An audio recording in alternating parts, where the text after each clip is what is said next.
त्यानुसार पहिल्या काही वर्षांतच या उत्सवाला इतकी लोकप्रियता मिळाली की असं म्हणतात ब्रिटिश सरकार सुद्धा थोडं धास्तावलं होतं. अरे वा. हो, कारण त्यांच्या लक्षात आलं की यातून लोकांमध्ये एकीची भावना वाढतेय. म्हणजे धार्मिक परंपरेचा उपयोग करून सामाजिक आणि राजकीय जागृती घडवण्याचा हा एक अत्यंत प्रभावी प्रयोग होता असं म्हणायला हवं.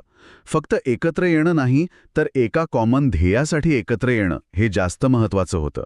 अगदी तसंच. हा उत्सव म्हणजे फक्त पूजा अर्चा किंवा कर्मकांड नव्हतं.